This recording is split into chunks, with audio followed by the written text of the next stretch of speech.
I'm quite convinced that people, including me, will be able to live well beyond the age of 120 years. Maybe I will live 120, 130, 140, 150, I hope at least 150. I'm very enthusiastic about the many new methods, especially hormone treatments that have come on the market that will make this possible. In general, all these treatments are available all over the world, but technically there are restrictions. For example, one of the most age-reversing hormone and also hormone that may extend lifespan is IGF-1, or insulin-like growth factor, because it resembles, it has an action quite similar and structure quite similar to insulin. And this hormone is in the United States only available for children that have a short stature, that do not grow with growth hormone treatment. They will and they may grow with IGF-1 treatment. So it's often then that use, if it's used in adults, off-label use in the United States, and many physicians, including also many medical physicians in medical boards, are reluctant to use that or to authorize the use of this. There are many explanations why certain studies show, and it's mainly in breast cancer, that IGF-1 levels can be associated, linked to an increased risk of breast cancer. One of the reasons is that actually it may not be a cause of the cancer, but a consequence. It has been shown that several tumors, breast tumors, malignant breast tumors, are able to produce IGF-1. So once you have a cancer cells, it produces IGF-1. It's more a consequence, a marker that there's something going on. Because other studies have shown that actually those tumors that are breast tumors are actually very low in receptors for IGF-1. That means that if IGF-1 is high, it doesn't work well. It's like we have insulin resistance, we have an IGF-1 resistance.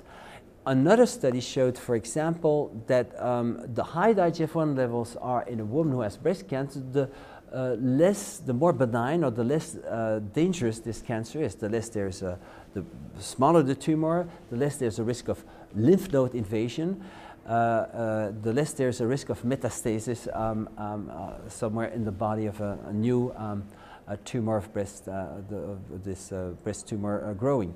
So basically, most of the literature is relatively reassuring when you take into all the studies that have shown. Growth hormone has been shown, for example, or IGF-1, which is to be linked, low levels are linked with more cancer of the cervix, the uterus, the cervix of the uterus. This is normally a non-hormone dependent cancer, but it is a cancer that is promoted by low IGF-1 levels, up to 5 times more risk if you're in the lowest category of levels of IGF-1. In hyperthyroidism, the levels of thyroid hormones are too high. And there are many different causes of it. If you live, for example, in a home, in a wooden home with wood preservatives can create hyperthyroidism in a situation by pollutants like pentachlorophenol and lindane that were used before as wood preservatives and are still in many homes like this. So you could have an unhealthy home. By indoor pollution, you can get hyperthyroidism. I had a patient like that was in a new home and didn't open the windows. I can tell you that patient had hyperthyroidism. Now, one of the reasons is that there is several cases, and most of the cases are due to an increase in autoimmune antibodies, like the TSH receptor stimulating immunoglobulin. When those are high, you definitely have hyperthyroidism. And how do you lower these antibodies? It's actually by giving a treatment that is more natural and out of the convention, is by providing iodine, high dose of iodine on the form of Lugol. Lugol is a solution of iodine that is better absorbed. In America, you have iodoral tablets that contain Lugol. But they need quite high doses, it's between 10 drops to 30 drops, or 5 tablets and to 15 tablets in that case. During a short time, maybe 1 month or 2 months, 3 months, but to get rid of these autoimmune diseases, or to get at least 30 to 70% decrease, you need 6 months treatment, but the doses are lowered later. And so iodine can help.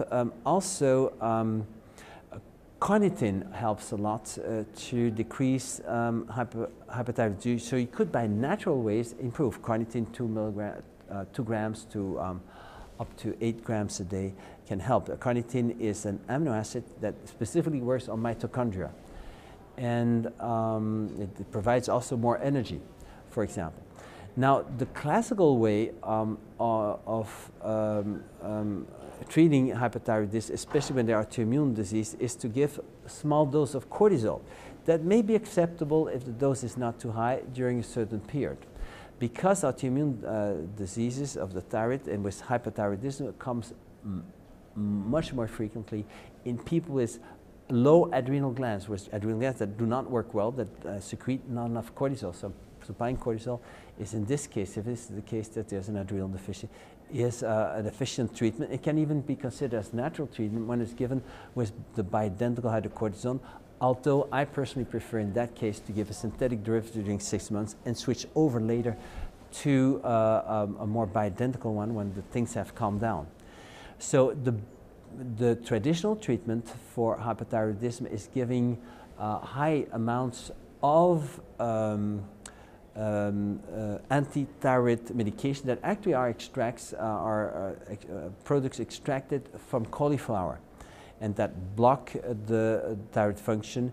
And but the problem is that most physicians who use these products use it in too high doses during too long time. I've seen patients coming at the consultation that had it since a year. It's normally a treatment for 6 weeks on a high dose, 6 weeks on a moderate dose, and 6 weeks on lower dose. And then often the medication is completely tampered off. And now, one of the safest but non-natural treatments is giving a beta blocker, but it has much less side effects than these anti-thyroid medications. So I personally go to anti-thyroid medication if I ever give it very shortly, if I still need it after natural treatments. Now, one of the very important things to think of, and that is not so well known in conventional media, is that an autoimmune thyroid diseases is often due to products that come on the thyroid gland and that originate from our intestinal tract. If the gut, our intestinal system, is leaky, it's a leaky gut, it leaks products that should not come in the blood and should not come in endocrine glands. So these products that are toxic products may then accumulate in the thyroid gland, because the thyroid gland has a blood supply that is much more abundant than for other organs. Endocrine glands have much more blood supply than other organs. So it goes quicker and easier there, and when the body detects I would say toxic products in the thyroid gland, or even viruses or bacteria, it will react by making immunoglobulins, antibodies against those factors.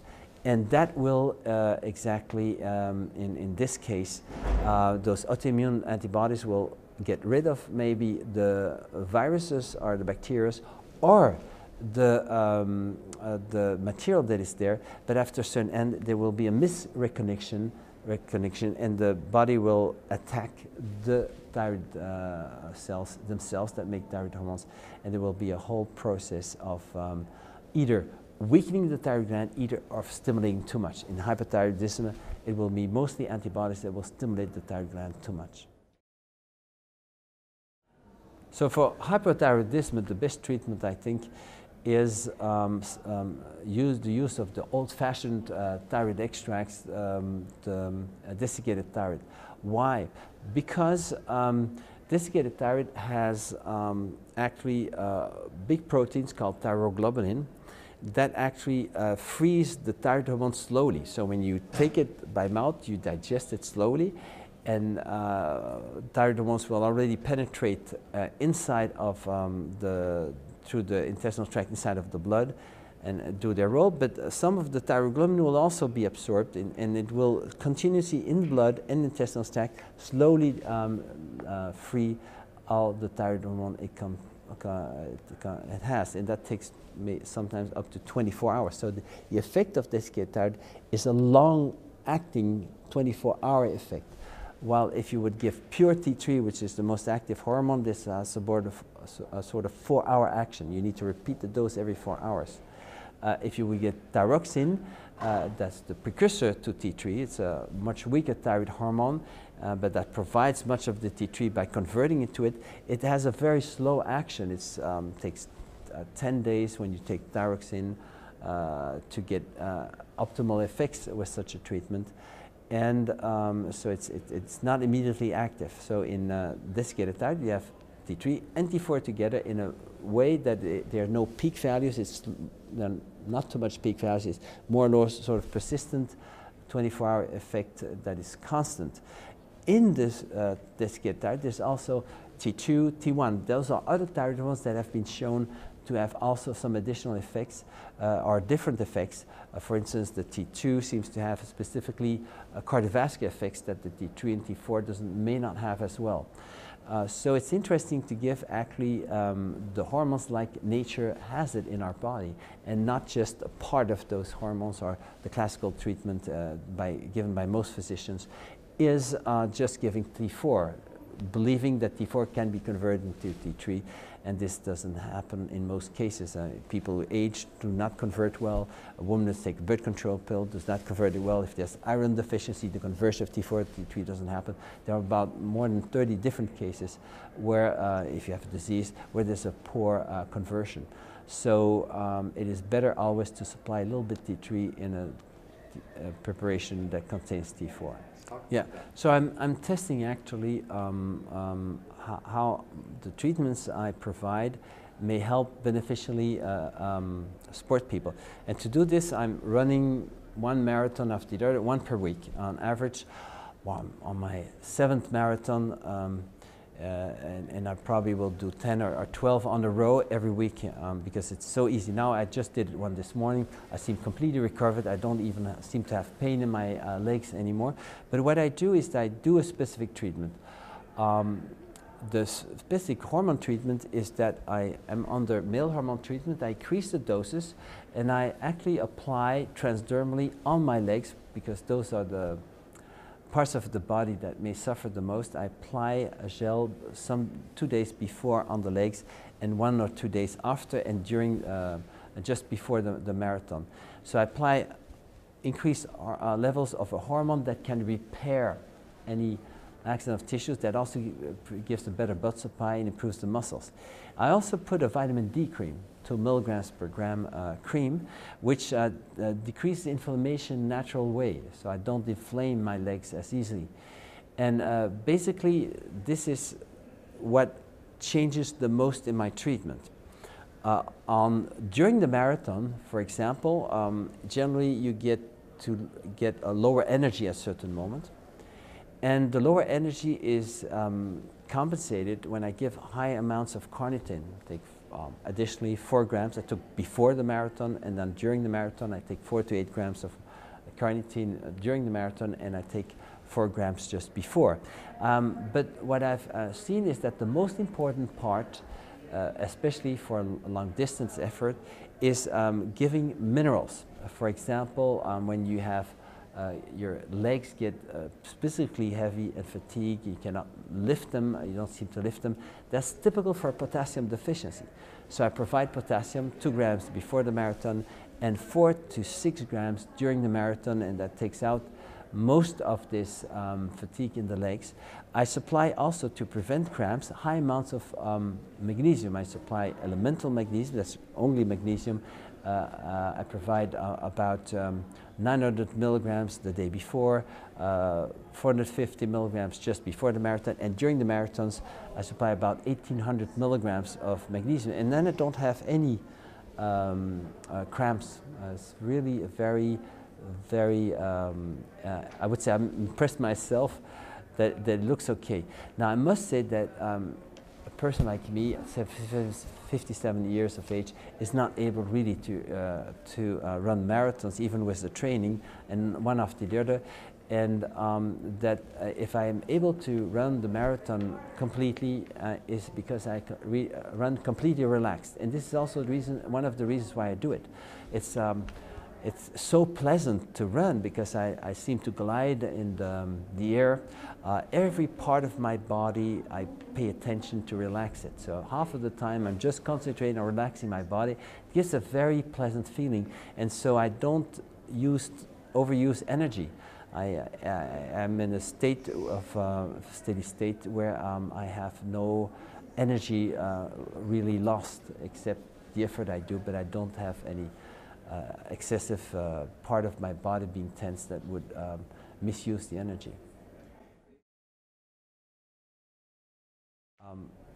To detect hormone deficiencies, I like to do a blood test that is quite extensive with hormones and also nutrients and some other tests. And I do then test in urines of 24 hours where I can monitor not only the hormone production but also the hormone metabolites. Hormone metabolite is the hormone that has been transformed after it has touched the receptor and caused and produced the hormone effect. Once it has done, it becomes a sort of waste product called metabolite. And those metabolites reflect the activity of the hormone effects, the metabolic activity. So it's very important to check that in urines.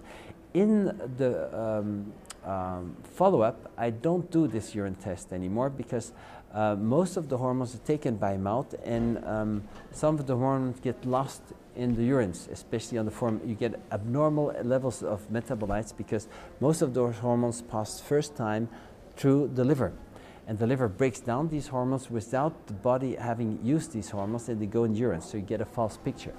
It's only for thyroid hormones that the urine test remains valuable in follow-up. So I usually do then a second session in the follow-up of only blood test.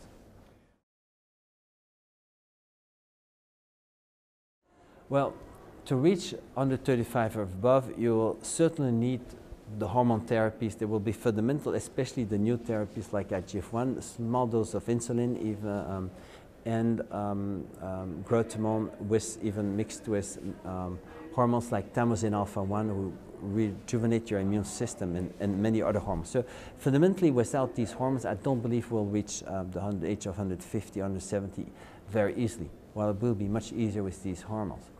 But fundamentally, I think, and I always say that there's an order of priority when you want to feel better and to age better so that you can live long and have a lot of years of quality. I think the first thing is the posture. We should be completely relaxed in our body. And I learned this by those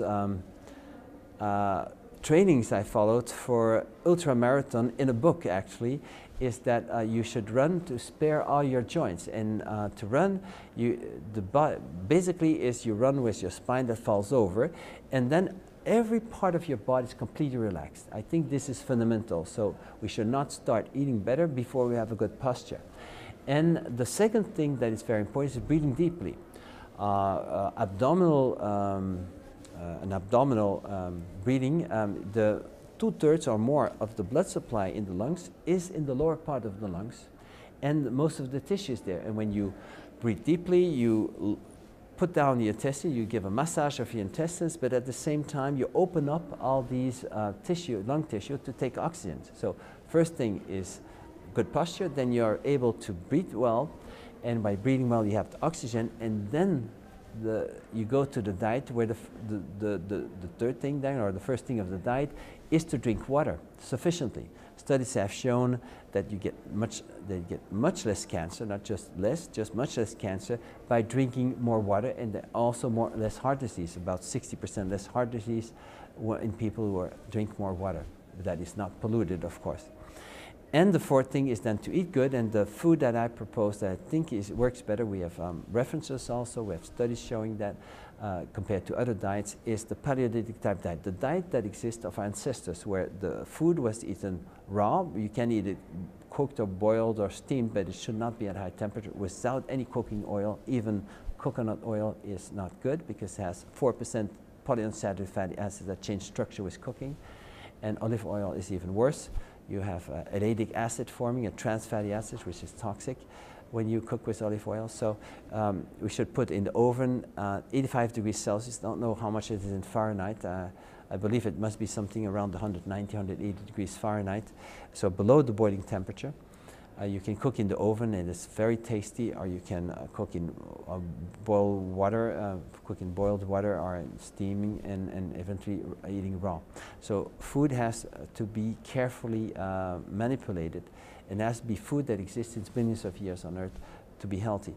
And then avoid all, or at least in 5 days on 7, sugars, sweets, and all these things that are too concentrated that the body cannot cope with it, and they give hormone deficiencies. And so this stage, I think there's also something like a passion you should have, or a spirituality, something that drives you to a higher level. Maybe it's doing good for others, but you cannot do good for others if you don't take good care of yourself. So if a person is, for instance, very badly dressed, or very badly taken care of, and that person takes care of others, the action will be at least 55% less good than if that person learned to take good care of himself. He will be able to take better care of others. So things like that are good, like the passion or an enthusiasm for something that will uplift, a courage also to go against what others want. If they want to, that you absolutely have a bad lifestyle, that you're able to say, no, I have a lifestyle I'm choosing for that makes me happy and healthy.